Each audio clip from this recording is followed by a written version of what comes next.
नमस्कार, मी भाऊ तोरसेकर. तुम्ही बघत आहात प्रतिपक्ष. मित्रांनो, पोस्टमार्टेम ही जी मालिका मी तुम्हाला सांगितली त्याचा पहिला भाग तुम्ही बघितला असेल. आता मी दुसरा भाग तुमच्यासमोर मांडतो आहे की महाराष्ट्रातल्या सत्तांतर किंवा राजकीय उलथापालथीची सुरुवात 10 आणि 20 जून 2022ला झाली. अशी जी काय चित्र आपल्यासमोर होतं त्याची सुरुवात ही तेव्हा झाली असं जे अनेकांना आपल्याला भासवलं गेलं, दाखवलं गेलं की 10 जूनला राज्यसभा आणि 20 जूनला विधान परिषद या निवडणुकांमध्ये महाविकास आघाडीचे आमदार फुटले. हे जे दाखवलं गेलं किंवा आपण समजतो त्याची सुरुवात तिथून नव्हती.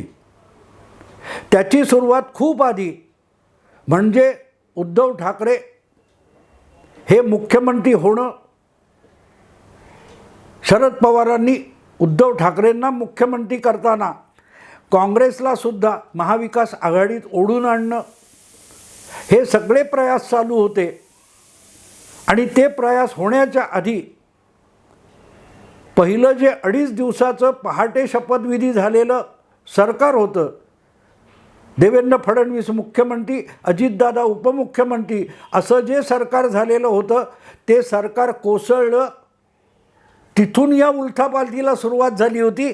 त्या उलथापालथीला सुरुवात झाल्यानंतर उद्धव ठाकरे सरकार अस्तित्वात आलं. हे ऐकून तुम्हाला चमत्कार वाटेल, विश्वास बसणार नाही तुमचा, की जे सरकार बनलेलंच नव्हतं ते पाडण्याची तयारी कशी काय होऊ शकते असं तुम्हाला वाटेल. पण ती मित्रांनो वस्तुस्थिती आहे. कारण हे सरकार पाडलं, बदललं, उलथापालथ केली तर कोणी केली त्याचा उल्लेख सुप्रियाताई अदृश्य शक्ती असा करतात. आणि त्याचा उल्लेख गुवाहाटीला शिवसेनेचे आमदार त्या कुठच्या हॉटेलमध्ये होते तेव्हा एकनाथ शिंदे यांनी आपल्या पाठीशी महाशक्ती असा केला होता. आणि भले दोघांनी कोणाचं नाव घेतलं नसेल, पण ती महाशक्ती म्हणजे केंद्रातलं भाजपचं सरकार, म्हणजेच पंतप्रधान नरेंद्र मोदी, आणि म्हणजेच गृहमंत्री आणि आधीचे भूतपूर्व भाजपचे राष्ट्रीय अध्यक्ष अमित शहा हे आहेत. हे वेगळं सांगण्याची गरज नाही. महाशक्ती किंवा अदृश्य शक्ती म्हणजेच मोदी आणि शहा हे वेगळं सांगायला नको. याचं कारण हा घटनाक्रम लक्षात घ्या. जे सरकार 2.5 दिवसाचं जे सरकार झालं ते का झालं त्याचा खुलासा कधीही समोर आला नव्हता. तो तुकड्या तुकड्यात येत राहिलेला आहे.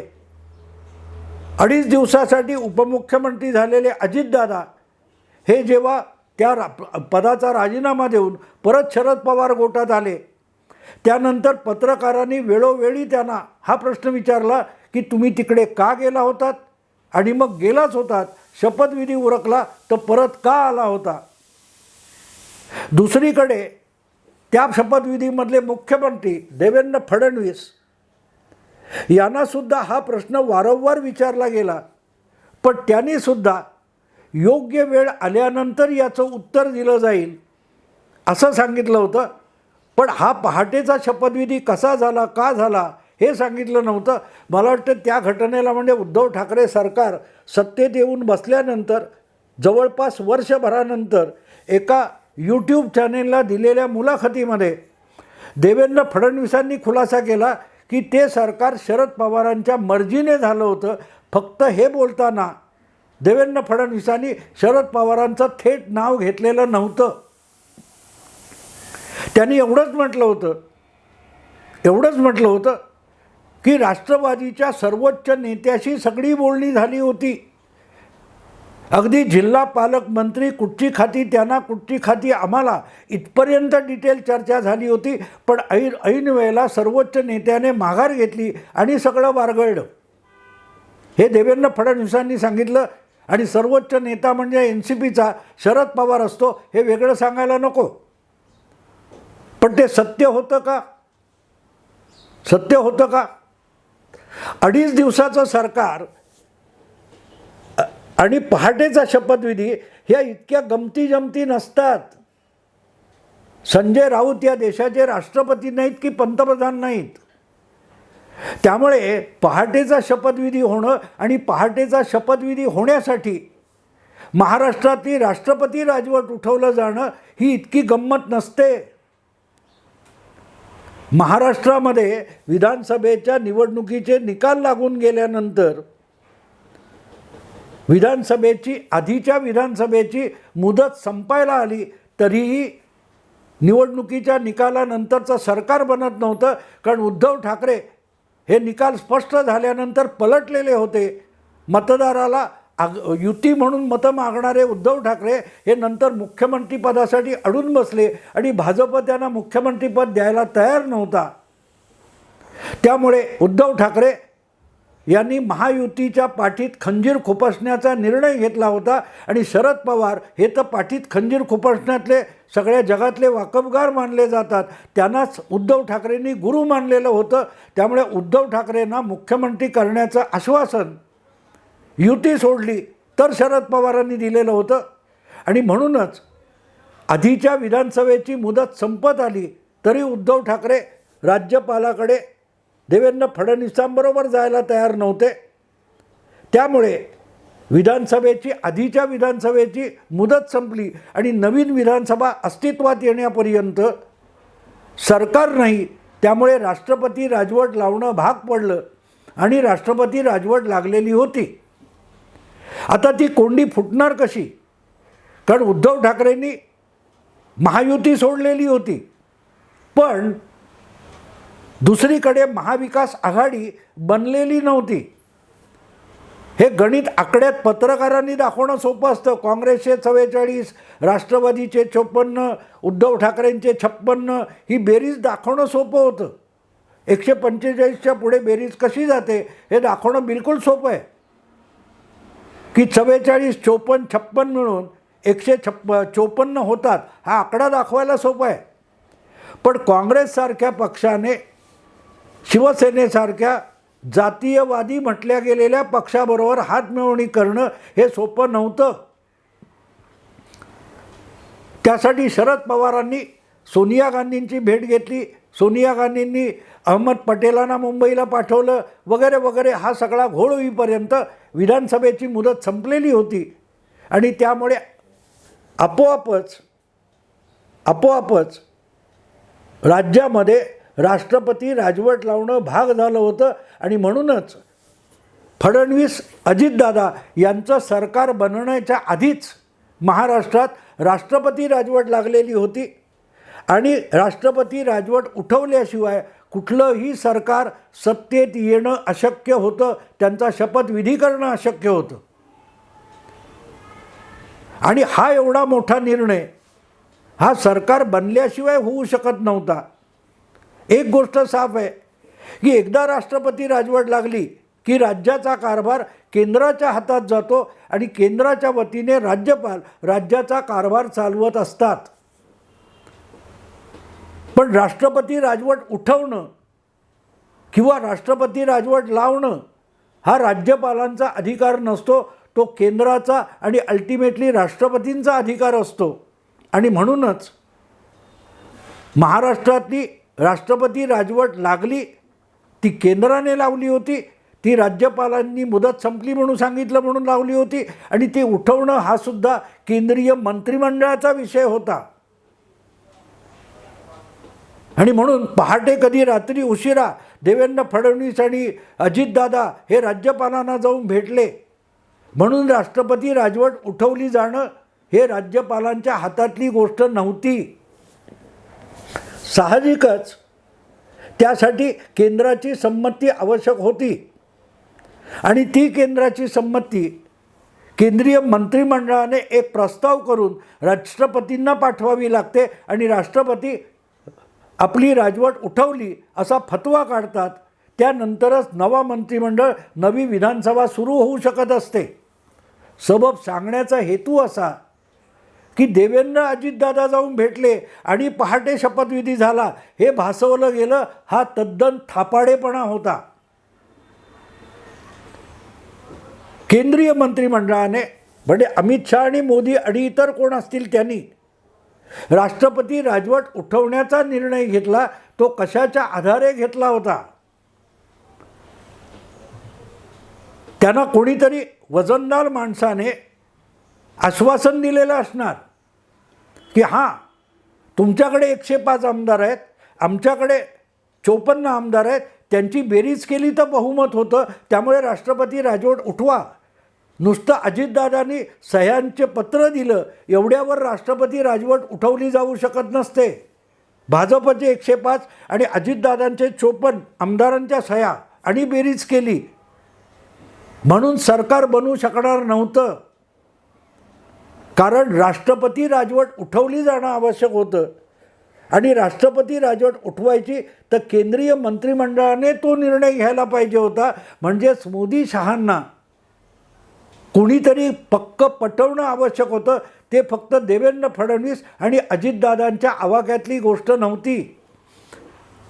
अजितदादा हे राष्ट्रवादीचे विधानसभेतले गटनेते म्हणून निवडले गेलेले असले तरी शेवटी त्या पक्षाचा अंतिम निर्णय शरद पवार घेतात हे न कळण्या इतके नरेंद्र मोदी आणि अमित शहा दूधखोळे राजकारणी नाही आहेत. अनेक टक्के टोणपे खात खात गुजरातपासून दिल्लीची सत्ता काबीज करण्यापर्यंत पोचलेली ही माणसं घटना आणि कायद्याचा बारकाईने अभ्यास केलेली माणसं आहेत. त्यामुळे राष्ट्रपती राजवट उठवून सरकार आणलं आणि ते टिकलं नाही तर देवेंद्र फडणवीस किंवा अजितदादा नव्हे तर मोदी शहांचं नाक कापलं जाणार हे समजण्या इतकी बुद्धी त्यांच्याकडे आहे. तिथे संजय राऊत किंवा ते कोणी सामनाचे नेते नाही आहेत, सामनाचे संपादक नाही आहेत अमित शहा किंवा नरेंद्र मोदी. सामना चालवल्यासारखं सरकार आणि राजकारण चालवत नाहीत आणि त्यामुळे राष्ट्रपती राजवट उठवायची तर तो निर्णय अमित शहा आणि नरेंद्र मोदी यांनी करणं आवश्यक होतं आणि त्यांनी करायचा तर समोर वजनदार माणसाकडून शब्द मिळालेला असला पाहिजे आणि तो वजनदार माणूस 54 आमदारांचा सर्वोच्च नेता शरद पवारच असू शकतात. अजितदादा किंवा देवेंद्र यांनी आमदारांच्या सह्यांची पत्र दिली याच्यावर नरेंद्र मोदी किंवा अमित शहा विश्वास ठेवत नाहीत. पण जेव्हा शरद पवार शब्द देतात, शरद पवार म्हणतात अशी आघाडी होऊ शकते, तेव्हाच तो विश्वास ठेवला जाऊ शकतो. मित्रांनो, शरद पवार हे त्या दरम्यान अमित शहा किंवा नरेंद्र मोदींना भेटले होते का तुम्हाला आठवतं?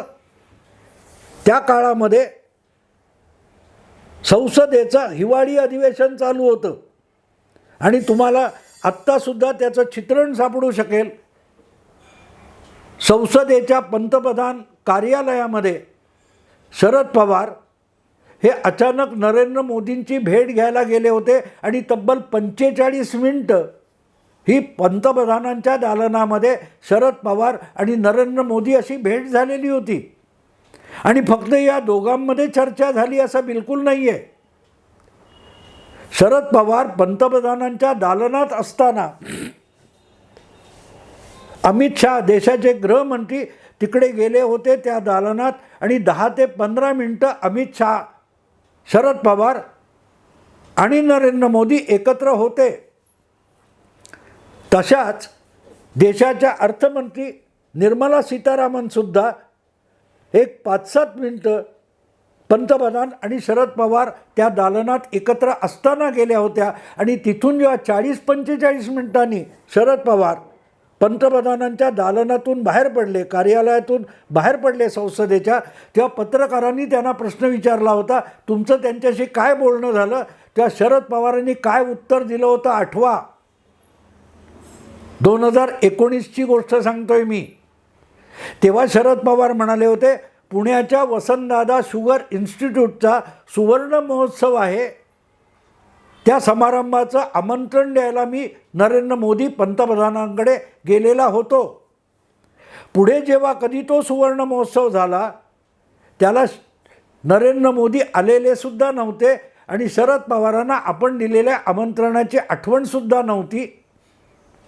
पण महाराष्ट्रात महाविकास आघाडीचं सरकार आलेलं होतं.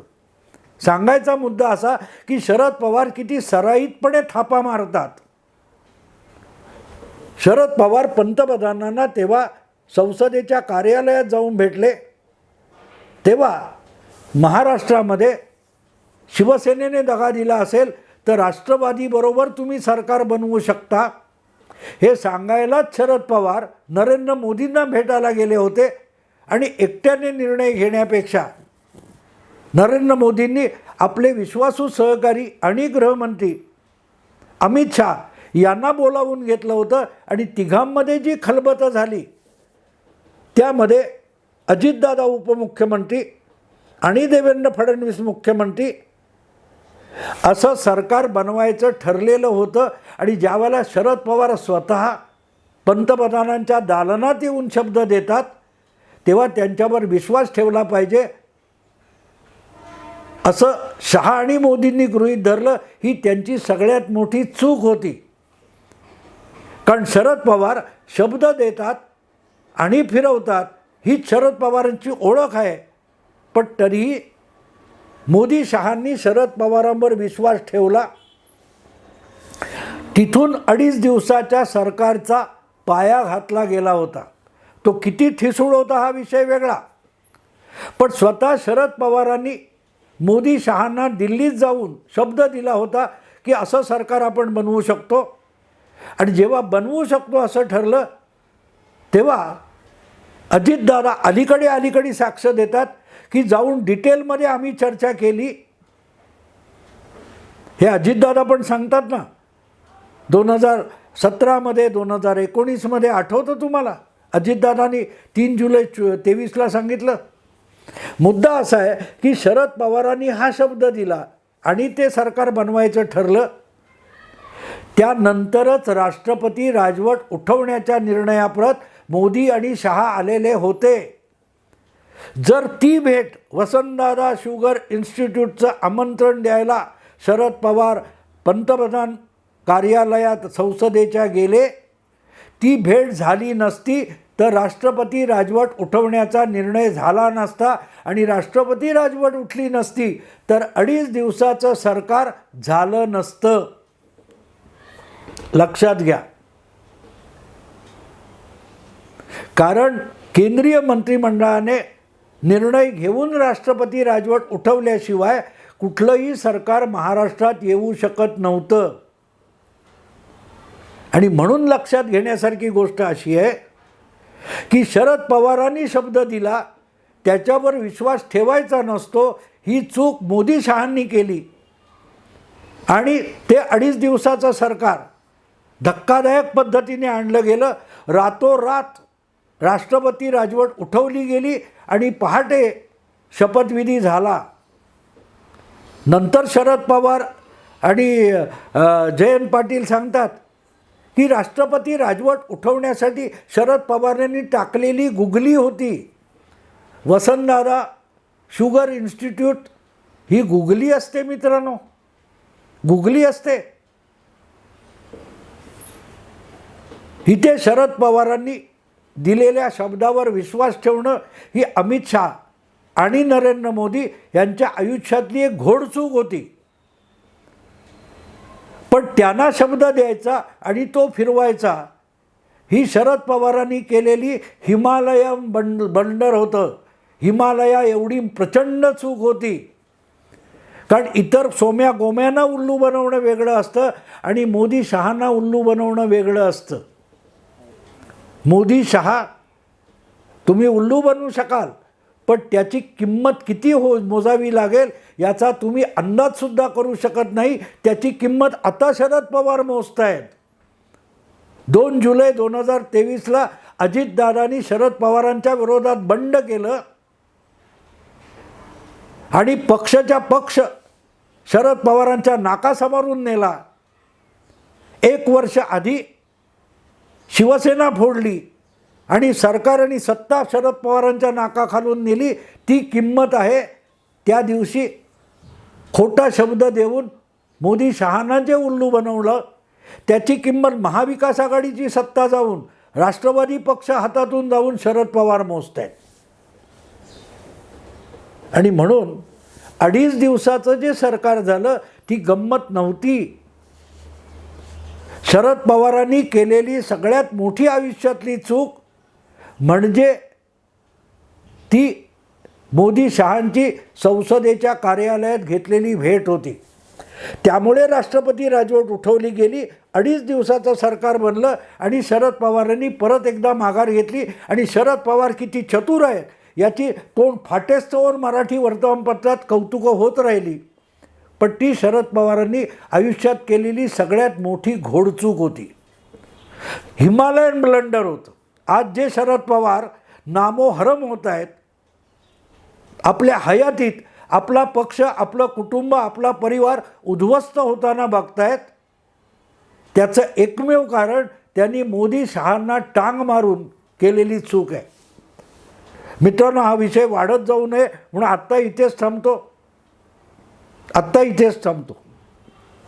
पुढल्या भागामध्ये अधिक तपशिलात बोलू 2.5 दिवसाच्या सरकारवर.